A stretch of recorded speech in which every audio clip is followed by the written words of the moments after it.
어제 국회에서는 운영위 전체 회의가 열렸습니다. 그런데 회의 도중에 느닷없이 고성이 오갔습니다. 바로 김용범 대통령실 정책실장의 격앙된 모습이 연출이 된 건데요. 자, 여권 인사들까지 나서서 말렸습니다. 이제 소리 그만 지르라고요. 자, 그런데 결국에는 이 위원장이 호통을 치는 상황까지 벌어졌습니다. 어떻게 된 일인지 영상 보시죠. 따님한테 임대주택 살라고 얘기하고 싶으세요? 아니 의원님. 왜냐면 이번 정부 예산을 제 가족에 보면 대해서 그런 식으로 하지 마세요.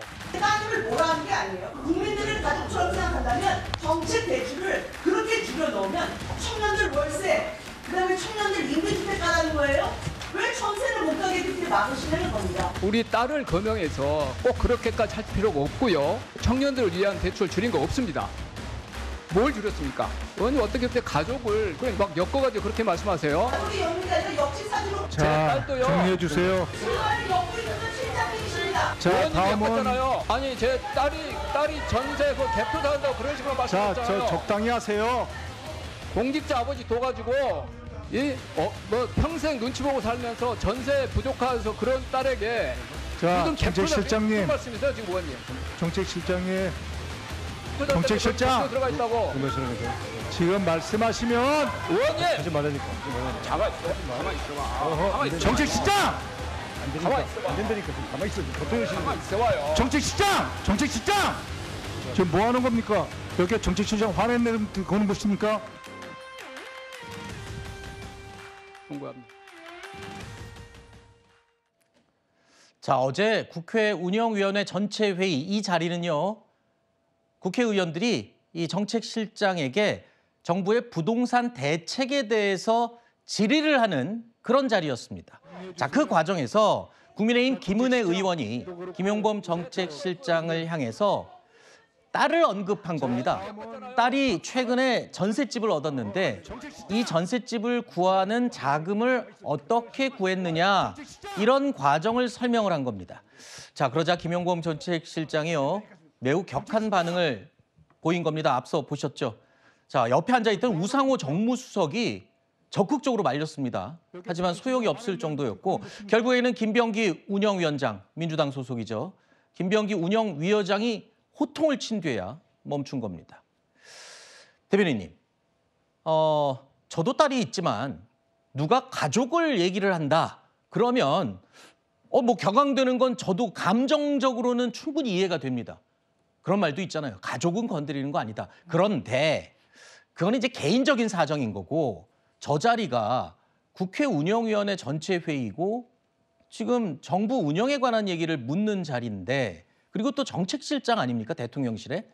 그럼 본인의 위치와 자리를 생각했을 때는 글쎄요. 공사 구분을 좀 못한 게 아니냐 이런 지적들이 좀 나오고 있습니다. 그렇죠. 김용범 정책실장이 저렇게 화낼 만한 주제가 아니었다라고 생각을 합니다. 김은혜 의원이 딸의 전세 자금과 관련해서 이야기를 꺼낸 것은 이번 그 예산안에 있어서 전세와 관련해서 지원하는 예산은 14조 원에서 10조 원 정도로 줄였어요. 그런데 임대주택과 관련해서는 예산이 늘었기 때문에 이 부분에 대해서 문제 제기를 했고 또 마침 김용범 실장 같은 경우에는 딸이 전세를 한 3억 정도가 있는데 그중에서 1억 3천을 아빠인 김용범 실장이 빌려줬다라고 자인을 한 부분들이 있거든요.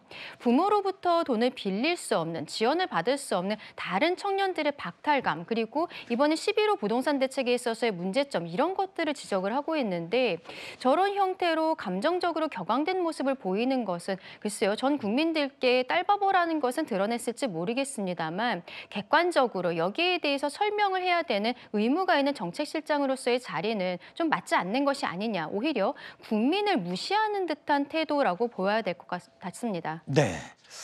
일단은 제가 반론 기회를 하나만 듣고 얘기를 이어가도록 하겠습니다.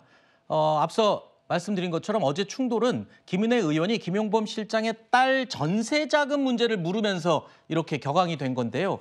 일단 갭 투자는 아니다라고 강력하게 부인을 했습니다. 그런데 이건 어떨까요? 아빠 찬스를 사용한 게 아니냐라는 논란에서는 자유롭기 힘들어 보입니다. 정책실장님, 예. 지금 따님이 전세 살고 계시죠? 네.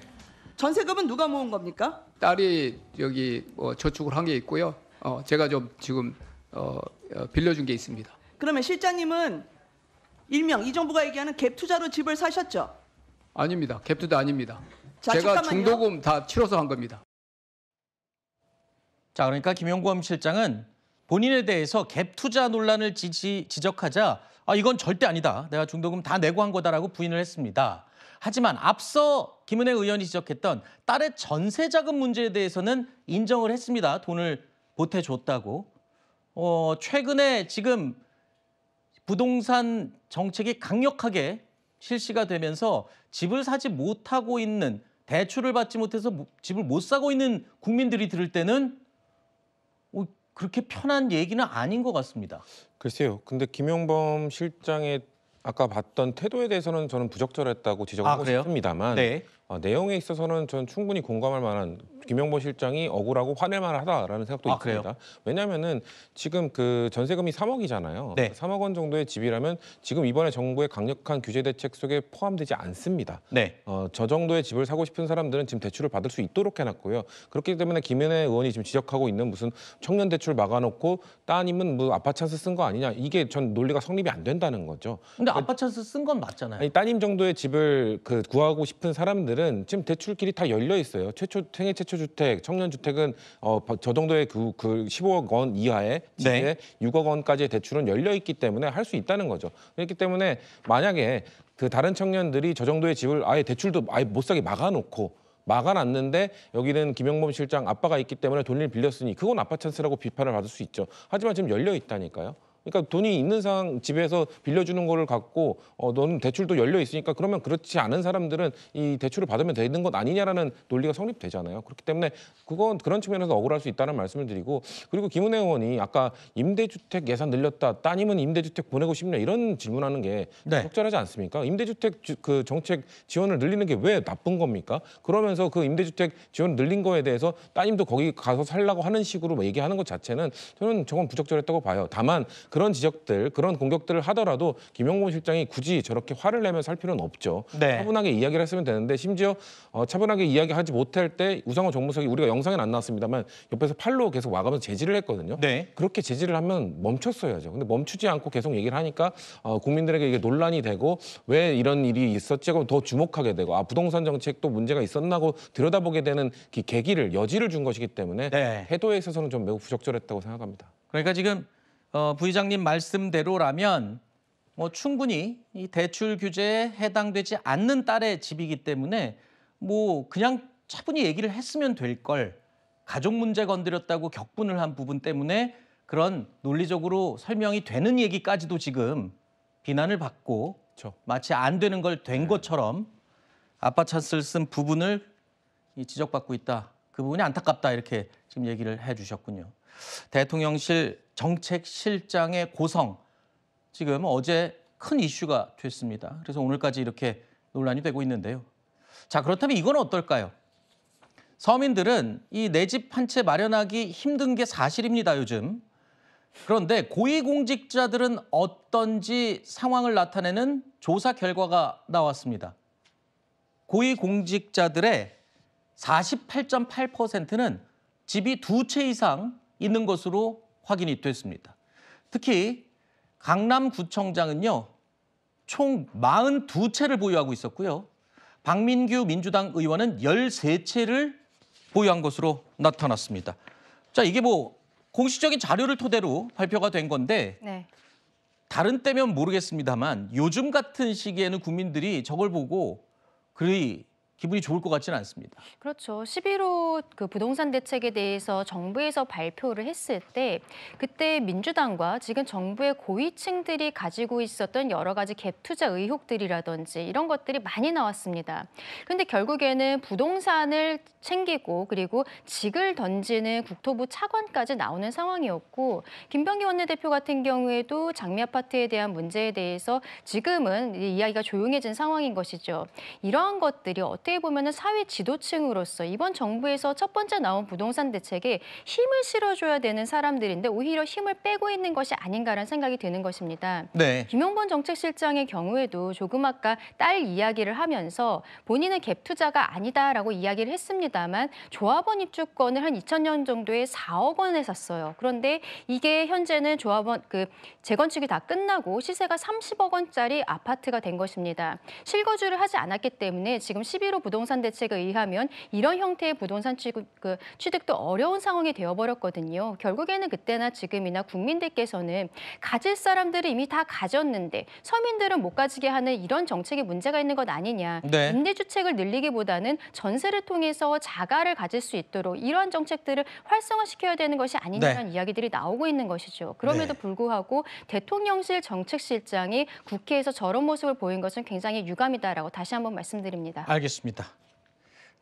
이 고위공직자들의 주택 보유수가 상식적으로 볼 때 좀 많은 건 사실이거든요. 얼마 전에 국토교통부 차관이 집값 떨어지면 사라고 얘기했다가 큰 논란이 되기도 했었는데 이런 데이터가 이 사실로 지금 확인이 되면서 이렇게 되면은 정부에서 부동산 대책을 내놓을 때마다 뭔가 좀 그렇잖아요. 김이 새는 역할을 하는 것 같습니다.